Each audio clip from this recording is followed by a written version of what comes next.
right up and get your props over here. The black market. So be careful, because his whole body is a lethal weapon. It's Mr. Chicken, a.k.a. Jasper Anderson. Hey, Jasper, haven't seen you or your crazy Don Knotts avatar around in years, and all of a sudden, bam, there you are, center stage with this kick-ass animated Raven prop. So where have you been? Well, I haven't had my own haunt for about 9 years now. But I moved to Los Angeles, and I've been working in special effects, actually. Why? Where did you live before? Where was your haunt? So I used to be up in the Bay Area. And at that time, we had a make and take group up there. I don't think it's around anymore. But yeah, so since I moved down, and I wasn't doing my own haunt, but I still wanted to be part of it. So I've been making, coming up with kind of interesting ideas for props that other people could use in their haunts in that time, and did some projection effects. I think you might have actually showed the tombstone projection.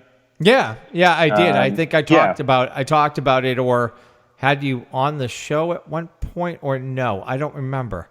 I know I was on, but okay, I talked about it. I remember bringing it up. I think it might have been a Mad Prop segment that we had done, and we featured it in there. So you got, you got in there somewhere. Yeah. So that was the first one that I was like, oh man, this would be a fun idea, and I wish I could do that for myself, but since I couldn't, then I just decided to sort of it was a make great it something idea that other people could use. Oh yeah, it was awesome. I think thanks. I got the video file, and I had it. I hope I can find it on my computer somewhere, because it's difficult for me. Some of the stuff I'm doing out in my yard, my haunt, it's just all that last minute running around. It's a projection effect isn't something. I mean, if you do have the right, camera projector. If I can get the right word right, if you have the right projector that's waterproof, or you can have it concealed and covered so the weather won't get to it, you can leave it up there for days or a week. That would be something I'd have to throw up last minute, and with all of the other stuff I have going around. Right. It's just, I'm like, I want to pull that off one of these years. I just would not be able to do the walkthrough and to do like projection effects and other stuff like that in the yard haunt. So if I end up closing the walkthrough portion of it down, which I may have no choice soon due to the town, really? then I would definitely just start doing like cooler projection effects and some other high tech stuff, just to add more life. And if you can't get the scares, at least maybe wow them with some cool effects. And that's what my haunt always was just kind of some cool little scenes that you could walk past and stop if you wanted to. And so I guess the new stuff that I'm designing for other people to be able to use is still kind of, if I had my own thing, it would be full of this stuff. Yeah, it'd be in that same vein. So how did you come across this animated Raven design, or what was it? Where did the concept come from? It's one of those things that, people have made them over the years and done really well with them, but nobody, it seemed like, had really done one that was repeatable. People had kind of cobbled something together and done a really great job at it, but not in a way that somebody else could look at it and follow along and build their own. But so I had somebody ask me to build one for them a couple years ago. And I did that and put it online, and people seemed to really like it. And so I started thinking, well, gee, is there a way that that I could make it accessible to everybody? Because that first one, like a lot of other people's, was a lot of little custom parts that all had to be individually made. And so so I started looking into how can I simplify this design down to something that, anybody could look at the instructions and be able to put it together themselves. And that you could kind of crank out without spending too many man hours on Right. each one, right? Right, and it's still a fair few, but yeah, that's the other part of it is, how do you make it not too complicated on my end? So talk to us about the prop. Sell us a little bit on this thing. It's pretty cool. Yeah, so it's an animatronic Raven. It's kind of it's meant to be haunt realistic. It's not. Nobody's going to think you killed a real raven, but it's which could be against the law in some states, which is probably a good thing. Most, I would hope. It's a servo-controlled animatronic raven. He's got 5 points of movement. His beak moves, his head moves left and right, up and down. His wings move, and his whole body goes up and down at the hips. So you get a lot of life out of it. What's the construction? Well, so the basic body, the primary structure that everything is on is an acrylic plates that are laser cut. And then onto that, there's basically vacuform shells of the head and the body, which is, if you haven't looked into vacuum forming, it's basically the same process that they use to make a lot of like plastic packaging, because you can get a really thin but sturdy plastic shell by heating plastic and sucking it down over a form. And so then that gives you kind of a skeleton of a bird that moves. And then onto that is the sort of artistic coverings, which we're using fake fur in the place of feathers on the body, which is a pretty common thing to do. And then real feathers for the wings and the tail.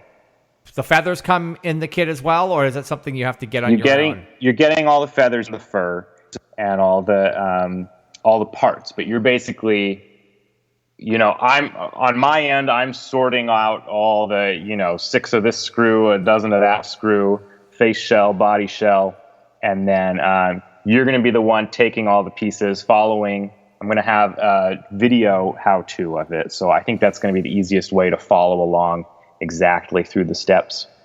And you're going to, attach the servos, connect the wires from the servos to the head so that the servos can pull the head left and right, and connect the body shells on top, and then glue down the fur and the feathers. And it sounds like a lot, and it's not nothing, but it's actually, I tried to put a lot of effort into making it as simple to put together as I could, so and not too many, fiddly pieces. So for monster kids like myself, who grew up back in the day, who spent a lot of time with models, this would be probably somewhere along that same complexity, right? Yeah. Not much more than a model. I mean, it's a model plus now you got some electronics to go along with it. And so if you were one of the people who built a 3-axis skull, which I think was like 10 years ago that design came out from Halloween Bob, it's not much of a step up from that. It probably would be easier than that, no? Well, I mean, with the skull, you basically build the thing and drop it in, and the skull already looks like a skull. You still have to do a little dressing work to kind of, make the feathers look real. Or, they're real feathers, but make them look like they're on the bird. Got it. Do you need to know VSA or have to get VSA to program the bird? So, yeah, you do need your own programming. As it comes, the kit is just the servos. And so the servos need something to tell them how to move. And so, you can do VSA, and there's a lot of different options for the circuit boards that you plug the servos in that make VSA run, and they tell you on the VSA website which ones to get. And that, if you wanted to have the Raven like reciting a monologue, that's probably the best way to go is through VSA because, you've used it, I'm sure, and you can drop in your audio file and then go along and animate through the whole thing and have it all synced up together. And that's great. But if you don't want or you don't need something that complicated and you just want him to kind of sit there and look alive and flap his wings and squawk a little bit, there's these cool boards called the Palalu Maestros. And I found these because they let you do, you can basically like keyframe your servo moves, and they've got features in there to smooth it out. So you can basically program in your little bit, like head left for 1 second, right for another second, flap his wings, and you can write out, your little list of things you want him to do. It saves that to the board, and then you can just leave it. You don't need a computer connected to that one to run it, and so it's a cheaper, kind of simpler option. So you can load that file onto the board, that routine, and it will run the routine. Yeah. You can have it just work on a loop, and it will just over and over. It will just keep going over and over again. Exactly. Yeah. It what I'm doing, that's how I'm programming the demo one that I've got in the video, is with one of those Palalu boards, and it's just running on a loop. But there's ways that you can have it so it's triggered, so it could be like somebody trips a switch and then it runs. So the Palalu boards are like, how much are those? They're like $25. That's a bonus. Now, do you still have to use VSA to put the VSA file onto the board? Not for those. For those, there's a free software that they have that you write the sequence of moves on. Is it fairly easy for a noob? I mean, with any software, it's you kind of look at it the first time and you're like, what's going on here? But there's enough other people who have used these things and put videos and how-tos out there that you watch somebody else do it a little bit and you go, oh, okay, I get the idea. Now, I have a suggestion that, for people who are completely, kind of oblivious to this, is there a way for you to have a couple of simple routines available if somebody buys that they can either get as a free download or pay a couple of dollars extra to get? Yes, there's I am putting out free the routine that my Raven is running on for the Palalu. And so you still, because when you connect all your servos, you still have to make sure that they are centered the same way that mine are. So, you really should at least learn the software enough to read where the servo is and just make sure that it's in the spot that it's supposed to be in. But you will be able to just get my program and play it onto your board and have a moving Raven working. Great. So the cheapest way to go is the Palalu board, and the software is free, so that's a bonus. So you don't have to pay the $80 or whatever it is for the version of VSA, and that sounds pretty cool. And that's pretty much about it. Do you have other little wires or connectors that you need to get with that Palalu board, or does it come with them, or does it come with your kit? You still need a power supply, which is not a big deal. Whichever board you're getting, you just look at it and it'll say what power you need to have. And the general rule of thumb I've heard is that you need 1 amp per servo.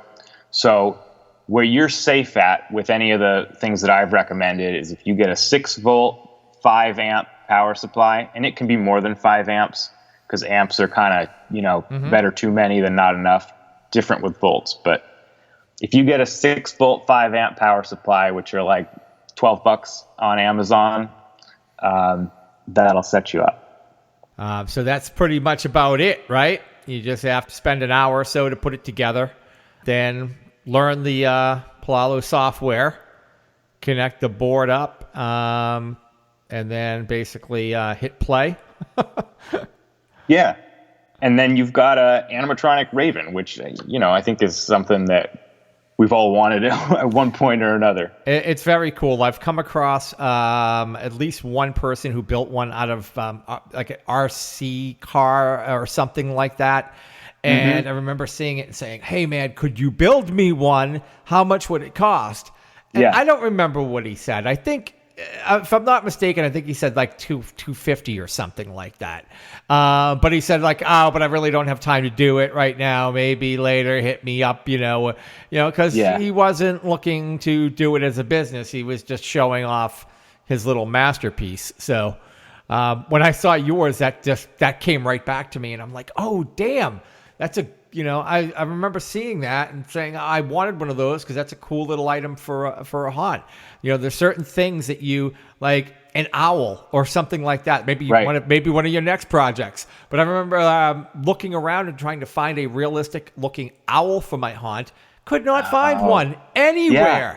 And then I scoured the web. I seriously spent weeks scouring at the dark web, you name it. I was everywhere. And nothing that looked realistic. And I finally ended up working out a deal with, Robert and Stacy over at Necrotic Creations, and they ended up making me one. They ended up, sculpting out one for me, and I love it. And I have it on my haunt, and I get compliments on it all the time because that's one of those things that's such an iconic, part of Halloween.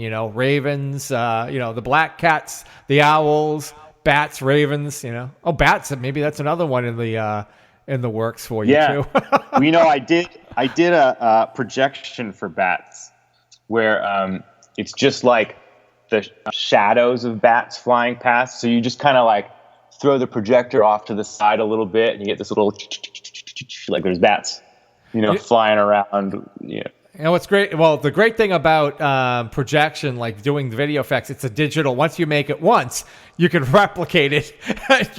You can make 1 million of them, and it's so easy, and you don't have to spend all that extra time. And the person who buys it doesn't really have to do any work. All they need to do is have a decent projector with the right lumens, and they're pretty much in business. So they're pretty brain dead as far as that goes. But speaking of videos, you also do have a wall presser projection effect that you're also selling on your website. Yeah, that was a fun one. That was one that I thought of, like this. It's like, oh, that would be a cool thing to do. And it kind of percolated for a few years and finally made it happen. So yeah, it's a projection that is kind of a more subtle thing, but it looks like there's like a skull or a face pushing out of the wall, stretching it towards you. And it's a really cool thing in person. But yeah, there's maybe 5 or 6 different versions of faces and skulls and hands reaching out. And you just kind of pick the one you want and throw the projector onto the wall or the floor or whatever, and it looks like a 3D effect. What projector or what type of projector do you recommend for that effect? Well, it's the funny thing with those kinds of effects where you're not trying to throw a spotlight on the wall. I actually like the really cheap ones because they're kind of dimmer, and that's all you need, especially because in a haunt you're not lighting it very bright anyway, so they don't have to compete with a lot. Mm-hmm. So I actually like the $50 eBay projectors for that kind of thing. So the low lumens instead of on most of projections where you want to have very high lumens, like I don't even know, like 2300 or above or whatever I can't remember what those are, but yeah, this one would probably be in like 1500 or lower or something like that. Yeah, lower is fine for this kind of thing. I mean, one of the things you need more lumens for is when you start to get really big. because it's kind of, it's the same thing with like a light bulb. Like a 25 watt bulb will light a small room fine, but if you put that 25 watt bulb in a warehouse, it's like what good is it? Mm-hmm. But so it all kind of depends, and I try to design most of my effects so that you could use it with either a really expensive projector or a really cheap one. And you would need to mount the projector up high in like a 45-degree angle, so it's angled down, so it's kind of out of sight just enough, right. And it's people shouldn't be walking through the beam, right? So right. Exactly. See, right. I'm not such a dummy. Yeah, you know a few things. I know enough to be dangerous. All right. Cool. Hey, is there anything else you want to plug that you have coming out, or anything else about those two items that you want to get across?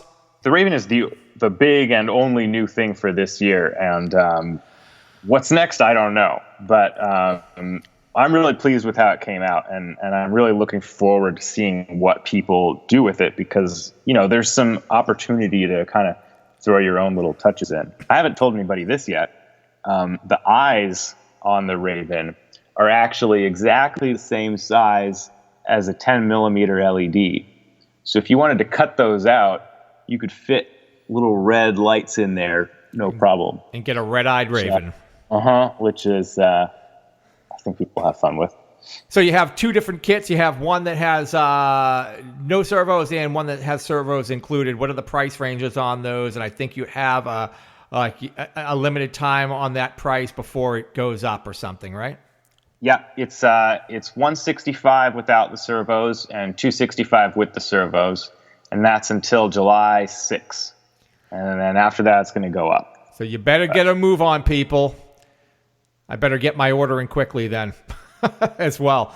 Where can people, peep your wares and make a purchase? So everything is at Mr. Chicken's Prop Shop, which is chickenprops.com. You can see the videos of the Raven and all the projection effects there, and see if it's something you might like to add to your haunt.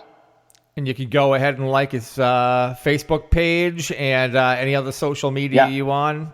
What else you on? The Mr. Chicken is just on Facebook. It's Facebook/Chicken Props. You can just search Mr. Chicken's Prop Shop. And there's a video over there as well you can check out. So if you're one of those people and you just can't leave Facebook, you can check it out right there. I'm really looking forward to seeing your business develop and thrive. I hope everything is, I'm sure that you already got sales coming in, so things are looking good so far. Hey, thanks. Yeah, it's people are really excited about it, so I'm excited. They should be. I'm excited too. I'm excited for you being excited. Well, thanks. I'm going now. Heaven help you. Please like and follow the podcast. Stalk us on Instagram, Facebook, and YouTube. Links in the description. And help us by sharing Hauntcast with all your haunted Halloween brethren. Until next time, stay scary.